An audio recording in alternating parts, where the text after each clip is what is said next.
Good evening. Tonight, I will tell you a long, slow, and quietly unfolding detective story. A story without sudden jumps or overwhelming intensity. A mystery that reveals itself gradually, piece by piece, like fog lifting from an old railway platform. This is the story of a strange disappearance, a subtle crime, and the quiet investigation that followed at a place known as Waverly Station, a modest railway terminal in a small town where trains move slowly and life rarely deviates from its predictable rhythm. Settle in.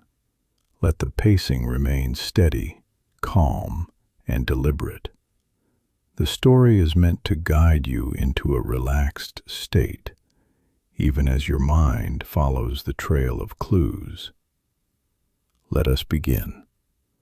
Waverly Station sits on the eastern edge of a town that almost never appears on maps. The building is made of old bricks, faded from decades of winter winds.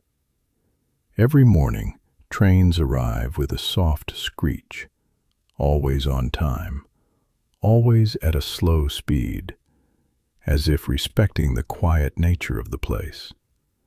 The station has 3 platforms, a ticket booth where no more than 5 people line up on busy days, a waiting room with 12 wooden benches, a station clock that is consistently 4 minutes behind. The clock has been examined many times, yet no one has been able to keep it accurate. People simply accepted that trains in Waverly Station are 4 minutes early. Across from the station is an abandoned storage building, once used for shipments that no longer arrive. Its doors remain locked. Its windows remain dusty. People walk past without much thought. It was on a cold evening in late October when something unusual, though not immediately alarming, occurred at Waverly Station. A man named Henry Calder, a quiet accountant in his 40s, arrived to take the 8:10 train home. He never boarded it, and he was never seen again. Henry was an organized man. His routine rarely changed. Each weekday, he left work at 6 p.m., walked the same route through the dimly lit streets, and reached Waverly Station with enough time to sit on the far left bench, his usual spot, while waiting for the train. Witnesses recalled seeing Henry that night. He entered the station at approximately 7:46 p.m. He purchased a ticket at 7:48 p.m. He sat on his usual bench at 7:50 p.m. He placed his briefcase on his lap, and then he waited. Nothing seemed unusual. No arguments. No suspicious individuals, no signs of distress. When the 8:10 train arrived, passengers boarded as usual. The conductor later confirmed he did not see Henry among them. After the train departed, the bench where Henry had been sitting was empty. His ticket was not redeemed. His briefcase was nowhere in sight. At 9:20 p.m., a station attendant noticed Henry's absence and found it odd enough to mention during the closing sweep. By the next morning, Henry's office reported him missing. The police were notified. A detective named Elias Ward was assigned to the case. Detective Ward was known for his quiet approach. He disliked sirens, rushing, or anything that disturbed the natural stillness of his environment. For this reason, Waverly Station suited him well. He arrived the following morning at 7:15 a.m., before most commuters. His first action was simply to walk the length of the platform, observing the benches, the overhead lamps, the locked maintenance room, the old storage facility across the tracks, the faint smell of coal that lingered from early trains. He carried a small notebook. He wrote sparingly, using short words and minimal sentences. His first question was simple. How does a man vanish from a nearly empty station without anyone noticing? The station master, an elderly man named Rowan Burke, did not have an answer. He only repeated the same details. Henry sat down. He waited. Then, he wasn't there. Detective Ward examined the bench. There were no scratches, no items left behind, no signs of a struggle. Nothing suggested that Henry left hurriedly or unwillingly. Ward then walked toward the old storage building beyond the tracks. The door was padlocked with a rusted lock. The windows were coated in dust, making it difficult to see inside. Still, something about the building felt misplaced, too silent, too still, even for a quiet town. He noted it for later. By noon that same day, Henry's briefcase was found. It was discovered not at the station, not on the tracks, and not inside the abandoned building, but nearly 4 kilometers away, on a small service road behind an unused warehouse. The briefcase was closed. It was not damaged. It showed no signs of being forced open. Inside, investigators found neatly stacked accounting documents, a fountain pen, a small calculator, a set of keys, a folded sheet of paper with a simple grocery list. Nothing unusual. Nothing missing. The absence of fingerprints on the handle was strange, but not conclusive. Detective Ward studied the briefcase carefully. He placed it on a table under soft light, opening each compartment slowly, as if the slowness itself might reveal something. Inside the inner pocket, he found a tiny amount of dark dust, barely visible. He brushed some onto a card. It was a fine gray powder. Not dirt, not ash. Something industrial. Ward made a note. Gray particulate, likely from an old environment. Check storage building. Detective Ward spent the next 2 days interviewing everyone who had been at the station. The ticket clerk. She remembered Henry as always polite, nothing unusual, no one suspicious buying tickets. The passing janitor. He recalled sweeping near the platform at around 7:55 p.m. Henry was already seated. The janitor didn't see him leave. A young couple. They boarded the 8:10 train. They didn't notice Henry either way. A retired schoolteacher. She waited for a later train. She said she saw someone walk behind the benches around 8:05 p.m., but she couldn't describe the figure, only that it seemed unhurried. No one provided meaningful clarity. The accounts were consistent. Henry arrived. Henry waited. Henry vanished quietly. Detective Ward reviewed the testimonies multiple times. He noticed something subtle. Everyone described Henry's presence. No one described his departure. Detective Ward returned to the abandoned storage building the next morning, arriving just as the sun illuminated the eastern wall. The building had not been used in nearly 20 years. Its wooden frame was weathered. its metal fixtures faintly rusted, and its windows filmed with a thick layer of dust that gave the glass a cloudy, opaque quality. Ward examined the padlock first. It was old, older than the stationmaster had remembered. The brand name engraved on the metal plate had faded, but Ward could identify a portion of the lettering. The keyhole was narrow, corroded at the edges, but not recently tampered with.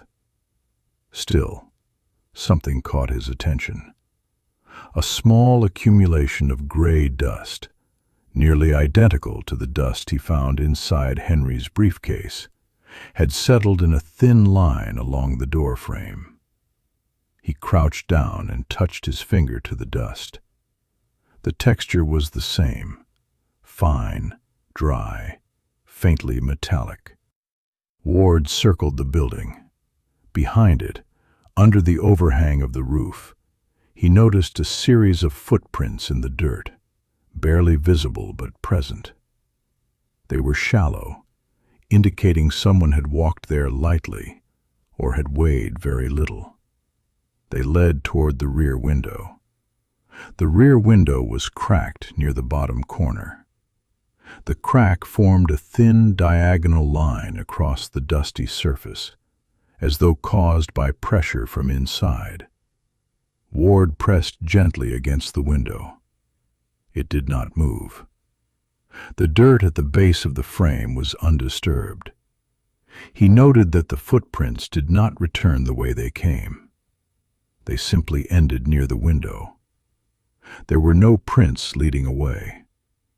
This bothered him. He wrote slowly in his notebook. Footprints end. No exit mark. Check interior. Forced entry from inside. He needed permission to open the building. That would take time. For now, he simply observed. To understand Henry's disappearance, Ward decided to understand Henry himself. He visited Henry's office, a modest room in an accounting firm where employees spoke softly, as if numbers required quiet to behave properly. The room was orderly. His desk was symmetrical, with items placed at right angles. A calendar on the wall had neat check marks on each weekday, except the day he vanished. Colleagues described Henry as predictable, quiet, not easily startled, not the type to change his routine. He had no known disputes, no debts, no romantic entanglements, no suspicious acquaintances. His supervisor mentioned something peculiar. Henry sometimes stayed late, but on those nights, he always recorded his extra hours in a logbook. Ward examined the logbook. Henry had written entries every week except the final week, where 2 evenings were left blank. The missing entries were dated October 27th, October 28th. Henry disappeared on October 29th. Ward made a note. 2 silent evenings before disappearance. Why? Later that afternoon, Ward returned to Waverly Station to further inspect the area where Henry last sat. He stood at the ticket booth, asking the clerk to show him the log of purchased tickets. The entries were handwritten, a method the clerk preferred over digital systems. Henry's ticket was listed at 7:48 p.m. His signature, neat, slanted slightly to the right, confirmed it. But Ward noticed another entry, a ticket purchased at 7:46 p.m., just 2 minutes before Henry arrived. The purchaser's signature was illegible, loose strokes, inconsistent lettering. The clerk said she didn't remember the person well, only that he wore a dark coat and kept his head slightly lowered. Ward asked, "Did he speak?" The clerk shook her head. He slid a bill through the window. Didn't say a word. Ward flipped to the previous page. There had been no other purchases in the last 15 minutes. The mysterious buyer was the only person in the station immediately before Henry arrived. Ward wrote, "Unknown individual, possible witness, possibly connected." He asked if the man boarded the 8:10 train. The clerk didn't think so. She didn't see him enter. Ward walked to the platform again. A faint breeze moved across the empty benches. He could almost imagine Henry sitting there, unaware that someone nearby was watching. Detective Ward stood at Platform 1 at the exact time Henry disappeared, 8 o'clock to 8:15 p.m., to reconstruct the scene. The station was quieter in the evenings. The fluorescent lamps hummed faintly. Soft echoes bounced along the long corridor leading to the ticket booth. Ward sat on the bench Henry had used. He placed a briefcase-shaped object on his lap. He watched the entrance, the far bench, the path behind the pillars. He noted visibility. From the far left bench, you could not see the far right corner behind the vending machine. The area behind the bench was dim and unmonitored. Someone could walk behind the pillars without being noticed by most passengers.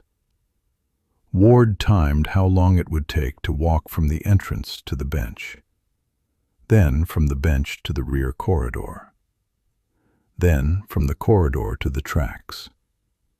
Everything took less than 20 seconds. But Henry had not been recorded walking anywhere. A thought occurred to Ward, subtle but persistent. What if Henry never left the station by the platform, but was moved somewhere inside it? He ran his fingers along the back of the bench. Dust patterns were consistent, except for a faint, narrow streak, like something had brushed against it recently. Ward noted, "Back of bench, disturbed." This could mean nothing, or everything. Ward revisited Rowan Burke, the station master. Burke was meticulous, but age had softened his attention. Ward asked him again to recount the night of Henry's disappearance. Burke repeated details consistently until Ward asked a new question. "Before Henry arrived, did you see anyone unusual near the storage building across the tracks?" Burke hesitated. "I might have," he said softly, "but I wasn't sure it mattered." "What did you see?" "It was around 7:40. A figure, maybe a man, standing near the side of the storage building. He wasn't moving much, just standing." Ward leaned forward. "Did he walk toward the station?" "No," Burke replied. "He stepped back, toward the dark corner, and then I lost sight of him." Ward exhaled slowly. A man standing near the abandoned building before Henry arrived, before the unknown ticket was purchased, before the disappearance. This could not be ignored.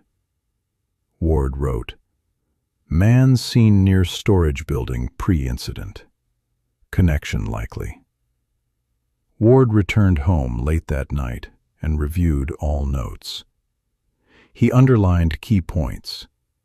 Henry's routine was consistent.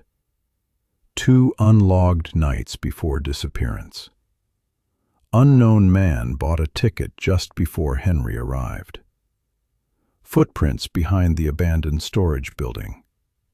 Gray dust in Henry's briefcase and on the storage door. The station master's sighting. One detail stood out. Everything pointed toward the abandoned storage building. Not the trains, not the platform, not the town, the building. And yet no one had entered it, officially, for 20 years. Ward placed his notebook down. He stared at the ceiling, thinking. The pattern was subtle, nearly silent. Someone had used a place long forgotten by everyone else. Someone who knew no one would notice. Detective Ward submitted a formal request to the town council to gain access to the abandoned storage building across from Waverly Station. The building was technically railway property, though unused. The permission took precisely 1.5 days, delayed not by bureaucracy, but simply because no one in the council could immediately locate the correct key. When the key was finally found, taped to the back of an old ledger from 1989, Ward returned to the station early in the morning. The sun had not fully risen. The platform lights were still on, causing soft shadows to slide across the rails. Rowan Burke accompanied him, holding a thermos of tea and wearing his thick station coat. He admitted he felt uneasy around the storage building. Ward approached the padlock. The key fit with mild resistance. The metal turned slowly, as though remembering a motion it had not performed in years. With a soft click, the lock opened.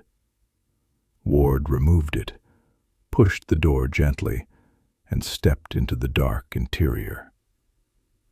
The inside of the building smelled of old timber and dust untouched by wind.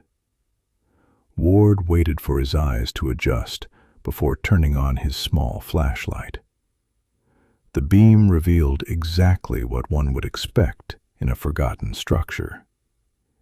Empty wooden crates, rolled-up canvas tarps, a rusted metal shelf leaning slightly to the left, a stack of unused train timetables from 1998, a broken broom handle on the floor. None of these items appeared disturbed, but then Ward saw something else. A faint, narrow path of disturbed dust, as though a person had walked through carefully, trying not to leave clear footprints. The path led toward the back wall. There, Ward saw a rectangular indentation, the ghost outline of an object that had once been placed against the wall. It was perhaps the size of a tall locker or a narrow cabinet. The object itself was missing. Ward studied the outline. The dust around it was thicker. Inside the shape, the floor was cleaner, meaning the object had been removed recently, perhaps within the last few days. He crouched and touched the floor. Dust had shifted in a way that suggested the object was dragged slowly. It was moved toward the entrance, but the final marks were faint, as if someone brushed over them. Ward followed the drag marks to the corner. There, beside a pile of old rope, he found a small scrap of fabric caught on a nail. He lifted it with tweezers. It was dark gray, synthetic, the type often used in heavy coats. Ward whispered softly, "Someone was definitely here." He placed the fabric in an evidence envelope. As Ward examined the far wall, something else caught his attention. A vertical seam in the planks, almost invisible beneath layers of dust. He brushed the dust away. It was another door, narrower than the main entry, sealed shut by time. The latch had rusted, but the metal showed a faint scratch, as if someone had pried at it lightly, not fully, but enough to test whether the door could open. Ward placed his hand on the wood. Cold. Still. He pressed gently. The door did not move. The hinges were solid, but the seams suggested there might be a narrow room or compartment behind it, perhaps once used for tool storage. Rowan Burke stepped back uneasily. "I didn't know there was a second door," he murmured. Ward nodded. "Most people wouldn't. It's been covered by dust for years." He peered closer. Fine gray powder had accumulated at the base, identical to the dust found on Henry's briefcase. Ward wrote, "Hidden compartment? Investigate later with proper tools." He did not force the door open. He wanted the proper forensic team to handle it. But he now felt certain the building was involved. Returning to Henry's home, Ward spoke again with his supervisor about the 2 evenings Henry had not recorded in the work log. The supervisor hesitated. There was something slightly unusual, he admitted. Henry received 2 phone calls at work last week, late, after most of us had gone home. "What kind of calls?"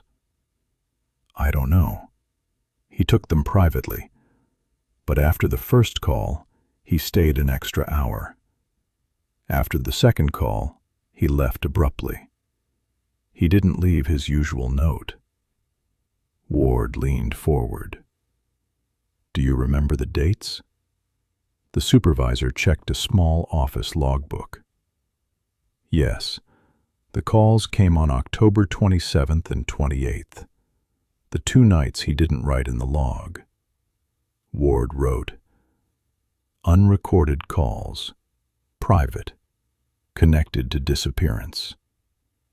He then checked Henry's phone records. 2 incoming calls from a rarely used local number.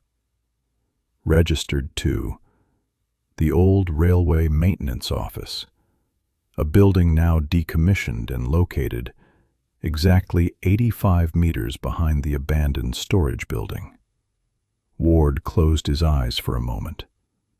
The circle around the building tightened again. Ward returned to the station late that evening, long after most people had gone home. He sat on Henry's usual bench. He remained still for nearly half an hour, letting the quiet atmosphere settle around him. He watched the abandoned storage building through the dim amber lights. And then he noticed something subtle. A faint reflection in the cracked rear window. Something metallic inside. Too small to identify from afar, but something that had not reflected light earlier. Ward's breath slowed. He wrote 1 sentence in his notebook. "There is something inside the building that someone does not want found." The night air grew colder. Ward stood up and zipped his coat. Tomorrow, he would open the hidden door. The next morning, Ward arrived with 2 forensic technicians. They entered the building, documenting the dust paths and the missing object outline. Ward led them to the hidden door. The technicians removed rust from the hinges, gently enough not to disturb traces. They used a small instrument to test the hollow space behind. The readings confirmed it. A narrow room existed behind the door. They worked slowly, prying the door open millimeter by millimeter. When it finally gave way, the sound was soft but unsettling. A long, tired creak from a door unused for decades. Inside, The room was dark and narrow, no wider than a hallway closet. The flashlight beam revealed dust on the floor, old hooks on the wall, a small metal box, scrape marks on the floor, as if something heavy had been placed there recently. Ward knelt near the metal box. It was dented, unlabeled, and locked. A technician worked on the lock. It opened with a small metallic pop. Inside, not weapons, not money, not personal items, but documents, old maintenance logs, blueprints, maps of the station grounds from the 1970s, and one newer document, dated just 6 months earlier. A printed schedule, a list of trains, arrival times, departure times, and a handwritten column noting blind spots, areas of the station without camera coverage. Ward stared at the paper for a long time. Someone had been studying the station, quietly, patiently, preparing. Ward unfolded the document again, the one listing blind spots around Waverly Station. The handwriting was tight, compact, and strangely patient. Lines drawn with a ruler, angles measured. Every blind spot labeled not with descriptive words, but with coordinates and short codes. He traced the first blind spot with his finger. B1. Northwest bench. Rear angle blocked by vending machine. The exact bench where Henry always sat. Another blind spot. C3. Platform corridor. Shadowed area behind pillars. And another. D7. Trackside path, obscured from station windows. Ward realized something unsettling. Whoever mapped these blind spots had spent considerable time studying the station. Hours, weeks, possibly months. He laid the paper flat on the dusty floor. A technician leaned forward. "This isn't random," she whispered. "Someone planned movements carefully." Ward nodded. And Henry crossed one of these blind spots every night. Ward shifted his attention to the floor of the hidden room. Scrape marks indicated something heavy, metal, rectangular, had been placed there recently. He measured the indentation, approximately the size of a tall locker, which matched the clean rectangle on the main room's floor. Someone had moved the locker out of the building. Someone strong enough, or determined enough, to drag it quietly. Ward walked outside to examine the ground behind the building once more. The faint footprints he had seen earlier now aligned perfectly with the timing. Someone walked behind the building, moved toward the rear window, entered or exited carrying something, and the trail ended because the weight had been shifted. The technician joined him. "These prints are too shallow for a heavy load. They must have used a cart." Ward considered this. The station had old luggage carts stored in a shed. Anyone could have taken one unnoticed at night. The thought made the back of his neck tighten. Someone familiar with the station's layout had used its forgotten equipment. The phone records pointed to one place, the old railway maintenance office, unused for years. Ward approached it late in the afternoon. The building stood in silence, its roof sagging slightly, its windows dark. A metal sign hung crookedly above the entrance. Maintenance. Staff only. The door was locked, but with permission, Ward had the authority to open it. Inside, the room was dim.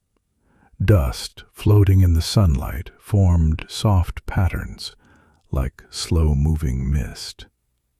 He examined everything. A long wooden counter, rusted tools, bolts and washers scattered in small bins. A faded calendar from 2003. A thick book of inspection logs. None of it seemed disturbed until Ward reached the back of the office. There he found a recently cleaned area on an otherwise dusty table surface. A rectangular patch where dust should have been thick was nearly spotless, as if someone had placed a device there, perhaps a radio or a phone. Ward crouched to examine the floor beneath. No prints, but something else. A small metal button. He lifted it with gloves. The engraving was faint but visible.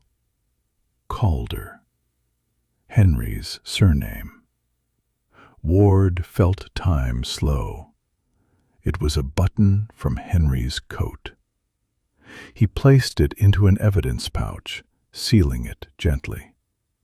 Someone had brought Henry's coat here, or Henry had come himself, unlikely without being seen at the station.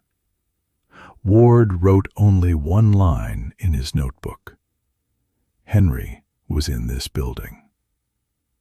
Ward met with the night shift employees who occasionally passed the maintenance building.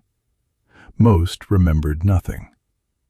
But one, a freight worker named Thomas Hale, recalled something faint. On the night before the disappearance, he said, I saw a light in the maintenance office.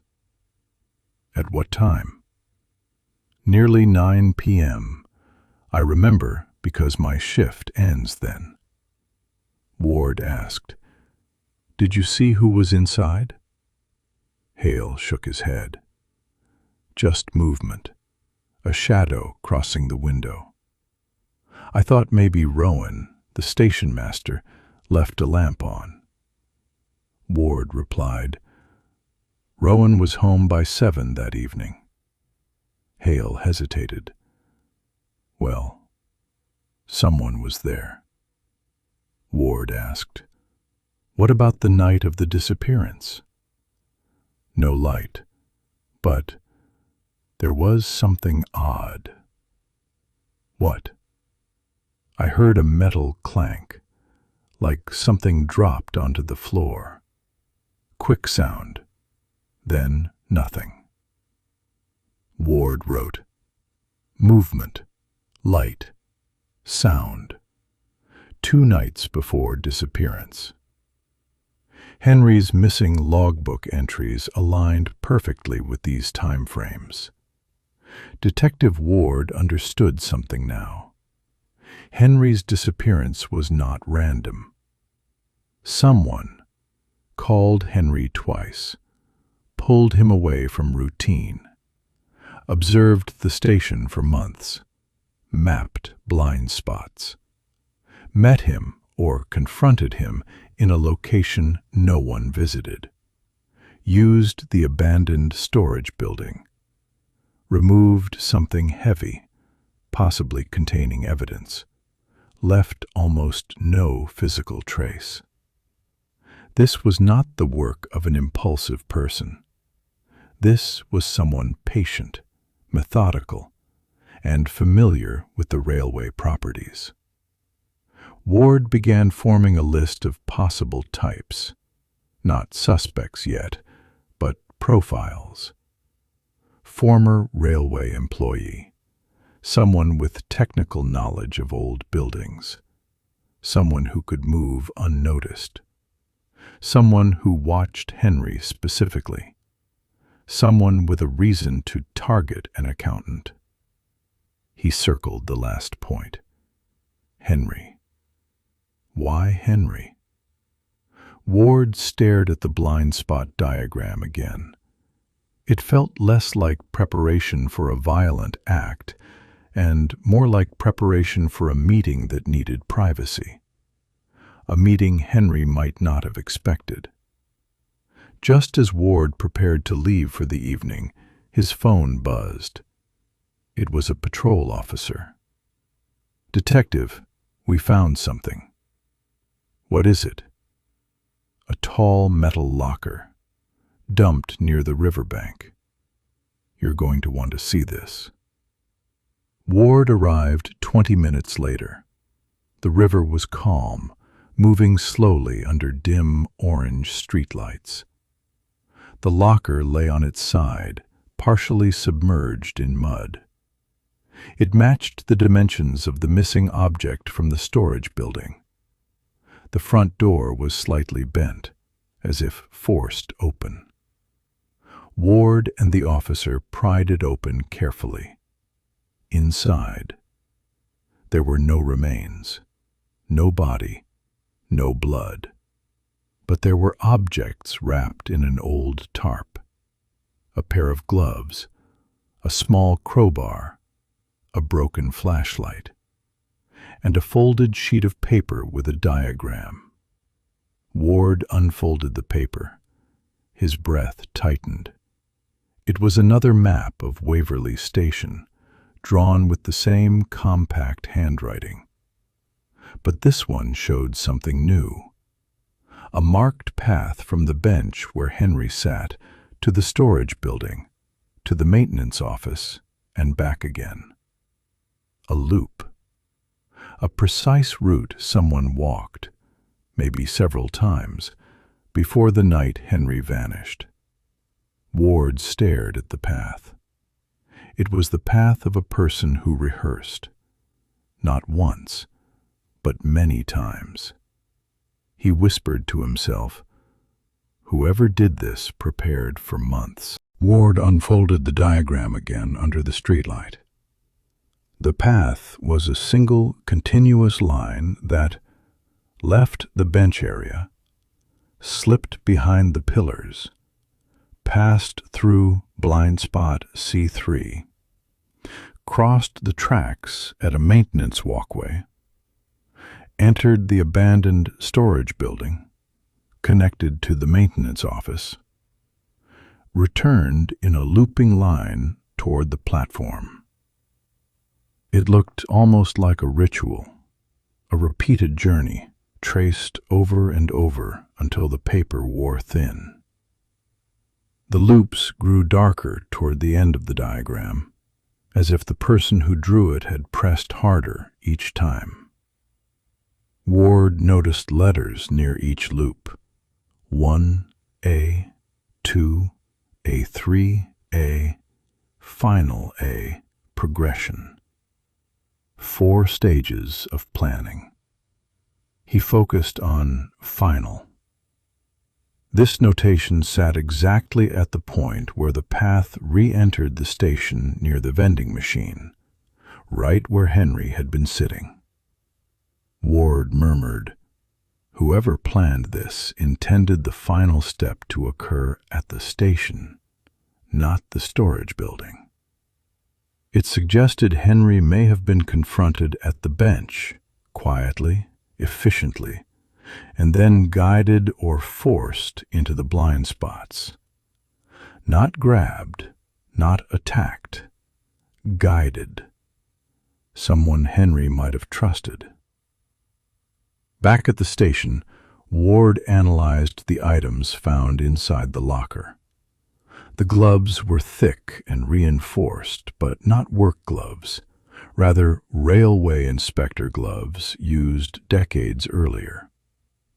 The fabric tag inside one glove read, "Property of Waverly Maintenance, 1982. The crowbar was small but strong, stained with old rust but no fresh marks.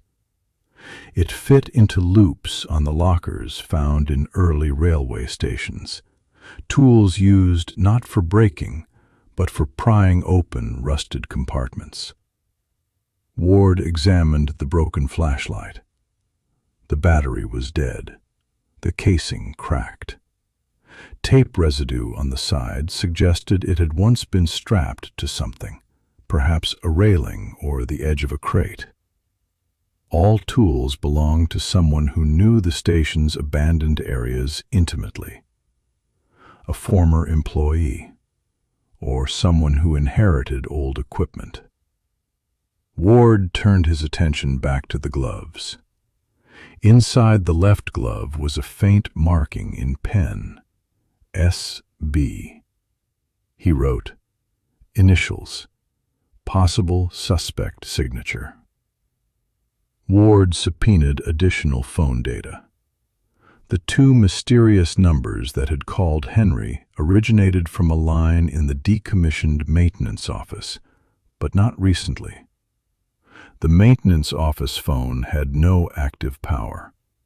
Its wires had been cut from the main grid in 2012. And yet, 2 calls were placed last week.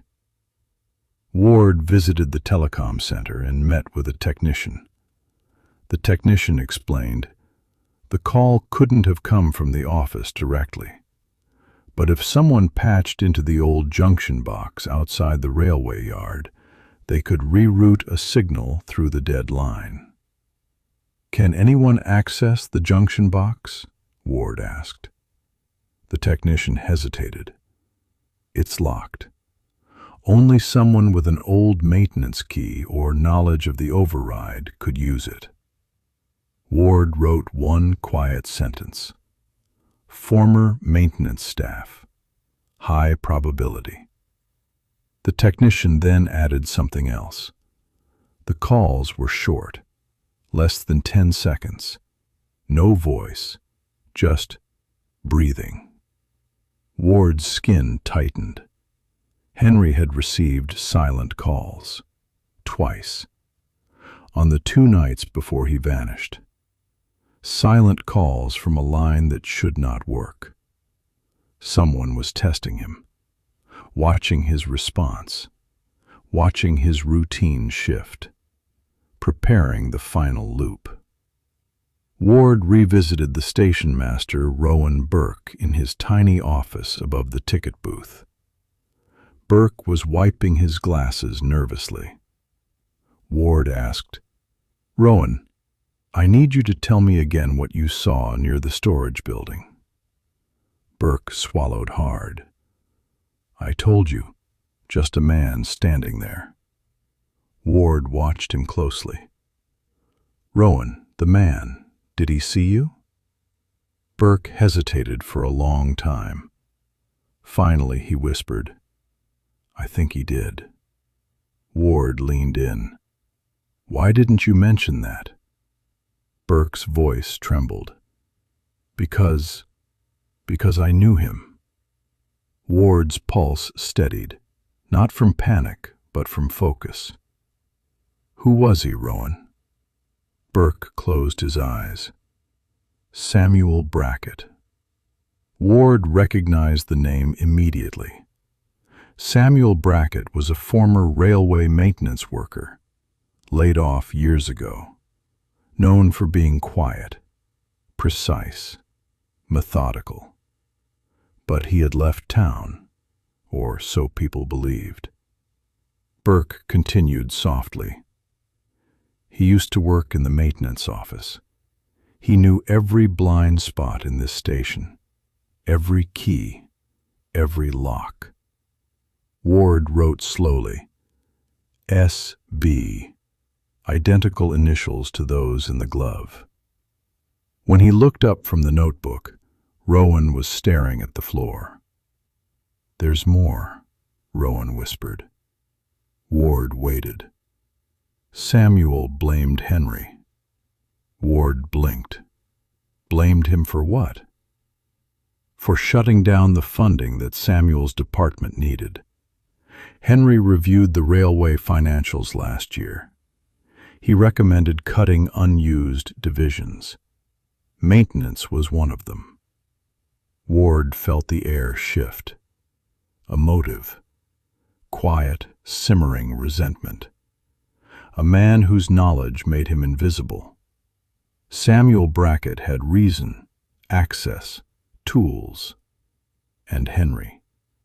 Henry was the reason Brackett lost his job. Detective Ward sat with his notes spread out before him, reviewing each clue slowly, as if letting the pieces breathe before they settled into place. Every thread now pointed to the same man. The maps of blind spots, the old maintenance equipment, the dust in the storage building, the tampered phone line, the 2 evenings Henry failed to record, the faint blood smear, the initials S.B. inside the glove, and Rowan Burke's confession.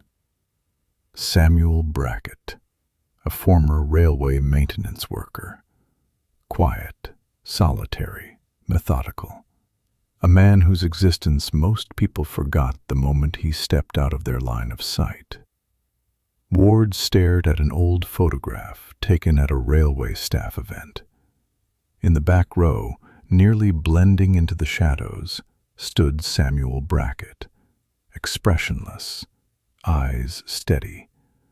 Henry stood in the front row, unaware of the eyes behind him. Ward whispered to himself, "You were invisible to them, but not to me." The forensic team completed their analysis of the rusty metal locker found by the riverbank. Inside, they discovered railway inspector gloves with the faded initials S.B., a small crowbar stained with old rust, but matching the pry marks on the hidden storage room door. A broken flashlight with metallic dust consistent with surfaces inside the maintenance office. A folded schematic showing Waverly Station's blind spots. Several small fragments of fabric traced back to Henry Calder. One detail was especially important. The inner wall of the locker had been wiped clean.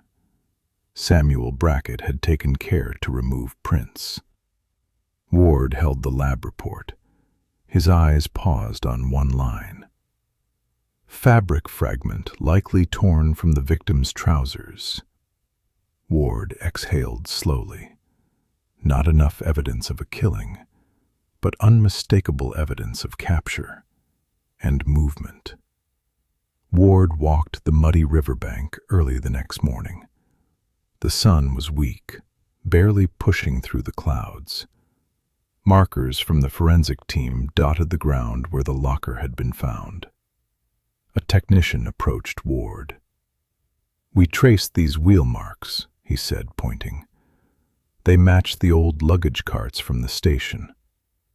Ward crouched beside the tracks in the mud. Someone had used a railway luggage cart to transport the locker from the station to the riverbank. Ward muttered. He moved something inside it, then removed the contents, then dumped the carcass of the locker here. A young officer asked quietly, "Do you think the body was inside the locker?" Ward shook his head. "No. If a body had been transported in that box, the interior residue would be heavier, fluids, fibers, trace elements. But the wipe patterns don't match an attempt to erase a body's presence." He rose slowly. This was a transport container, not a coffin. Brackett had moved something valuable, something he didn't want found. Or someone. Ward unfolded the station map recovered from the locker. The word "final" was written in sharp block letters at a specific point. The blind spot behind the vending machine. He had seen the same word in 3 places: on the map in the locker, in the hidden room of the storage building, and scribbled on the wall of Brackett's abandoned maintenance bay. This wasn't a threat. It wasn't a signature. It was part of the plan. The end point. The moment Henry's disappearance became irreversible. Ward walked to the vending machine at the station. He stood behind it, inside the blind spot. Here, no camera could see him.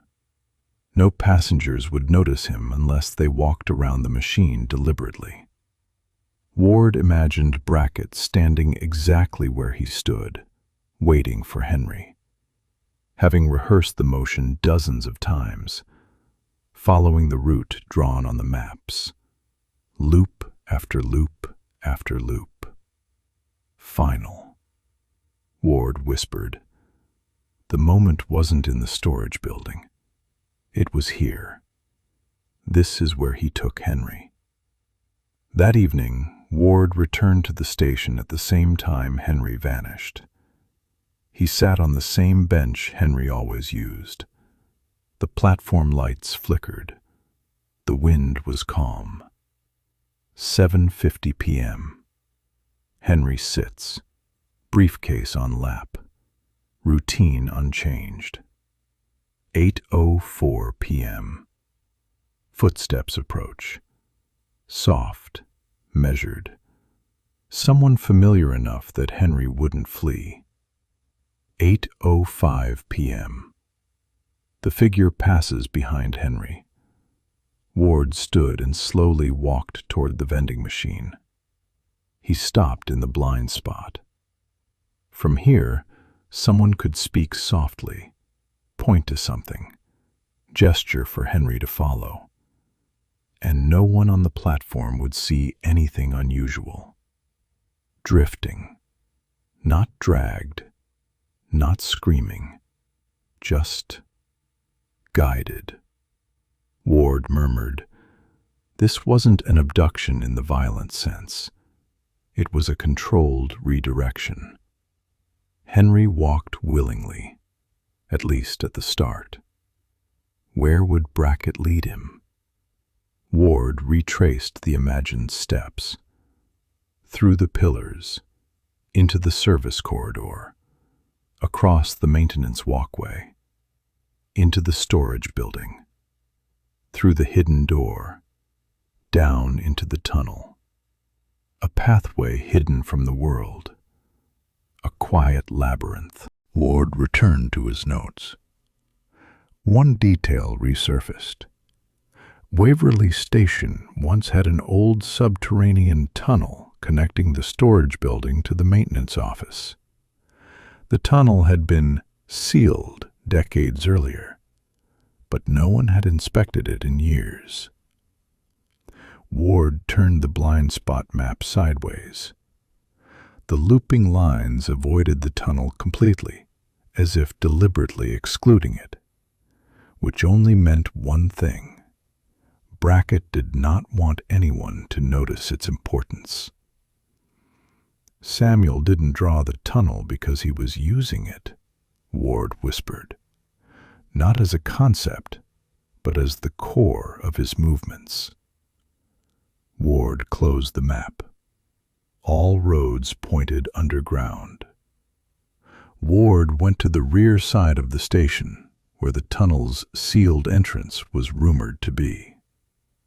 Behind an old trash container, half hidden by ivy, he found a small steel door. The lock was rusted on the outside, but when Ward touched it, the lock shifted too easily.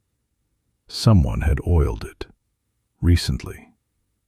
He crouched and checked the floor. Dust trails had been disturbed. A faint breath of cool air drifted from underneath. The tunnel wasn't sealed at all. Ward pressed the door gently.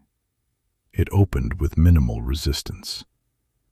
Inside, darkness breathed like a slow animal. Then, a sound. Soft, metallic, echoing faintly from deep within the tunnel. Not a fall, not an accident. A door closing. Ward whispered, "You're still inside, Samuel." Ward stepped into the darkness, flashlight raised. The stone walls were mottled with age. Tiny flecks of mineral dust glittered under the beam. Rails embedded into the floor indicated where old maintenance carts once traveled. The air smelled of damp earth. Ward traced the dust on the wall. There were long streaks. Someone had walked through here, touching the surface for balance. Possibly injured. Possibly leading someone else. Further in, Ward found a dropped screw identical to those missing from the recovered locker. Then a faint line of dried blood, thin, almost invisible. Evidence of movement, not murder. Ward kept going. Footsteps echoed softly behind him. Not his own. He froze. Listened. Silence returned. He advanced deeper. At the tunnel's bend, Ward found a small room. A maintenance alcove carved decades earlier. Inside, a large metal container. Torn fabric. Rope fibers Henry's jacket, folded but with a ripped collar. Water bottles. The container was open. Henry had been kept here, alive, not hurt, but restrained. Ward studied the room. There was no violence, only restraint. Samuel didn't want Henry dead, Ward whispered. He wanted him confronted. Then Ward saw something else. A faint breeze from the far wall. Another exit. Ward followed the airflow to a small stairway rising upward. The metal steps were clean, wiped even. At the top, a door. Ward pushed it open. It led directly into the back of the maintenance office. The circle was complete. Station, storage, tunnel, office, tunnel, station. The perfect loop. Brackett's loop. Inside the maintenance office, Ward found a small notebook. He opened the first page. Brackett's writing filled it. He deserves to understand. He must see what he did to me. Final. Bring him to the office. Ward turned the last page. A single sentence waited. He will listen underground. Ward lowered the notebook. A presence moved in the corner. A human silhouette leaned against the wall. Samuel Brackett. His eyes reflected the flashlight beam, calm and unafraid. "I knew you'd find me, Detective," he said quietly. "You walk like someone who pays attention." Ward kept his voice steady. "Where is Henry Calder?" Brackett looked downward. "He's alive. I told him everything. I made him see what his report did. No one else ever understood." Ward spoke gently, almost empathetically. "Samuel, Henry didn't fire you. He wrote numbers. Decisions were made above him." A sad half-smile crossed Brackett's face. "Maybe. But he was the one who circled my department. He was the one who marked it red." Ward stepped closer. "You took him. You frightened him. But you didn't kill him." Brackett nodded slowly. "He should be awake now." Brackett gestured toward the tunnel. "Let me show you." Ward followed Brackett deeper into the tunnel's far end. There, leaning against the stone wall, partially conscious but alive, was Henry Calder. His ropes had slipped loose. A half-empty water bottle lay beside him. Ward knelt and checked his pulse. Stable. Strong enough. Henry blinked, dazed. "Detective, he didn't hurt me. He just wanted to talk." Ward exhaled in relief. "We're getting you out of here, Henry." Behind him, Brackett stood quietly, not resisting, not running, just watching. "I never wanted him dead," Brackett said softly. "I just needed him to listen, to see how much this place meant to me." Ward turned.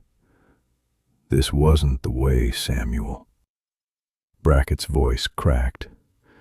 30 years, and they threw me out like scrap metal. The station is my home.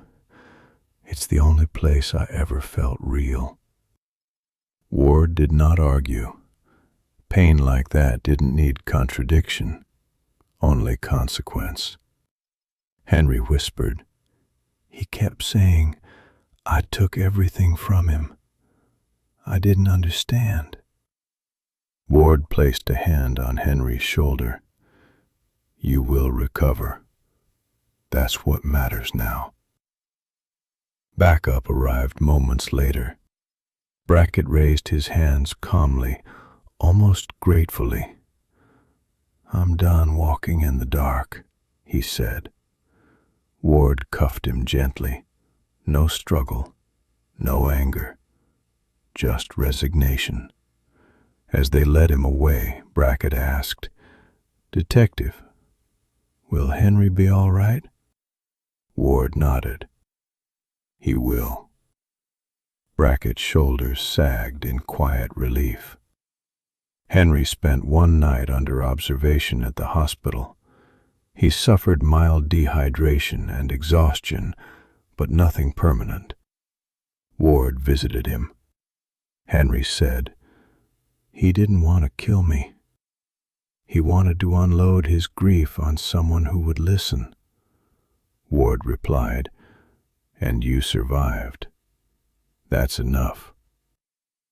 A week later, Ward revisited Waverly Station. The tunnels had been sealed, the storage buildings secured, blind spots corrected, locks replaced. The station was quiet again. A train approached slowly, wheels humming softly along the tracks. Ward sat on Henry's bench. The air was crisp. Nothing moved except the drifting lights of the passing train. He opened his notebook and wrote the final line of the case. Some crimes echo loudly. Some whisper through dark tunnels. But even the quietest truth eventually finds its way to the surface. He closed the notebook, and Waverly Station was simply a station again, silent, uneventful, as it had always wished to be.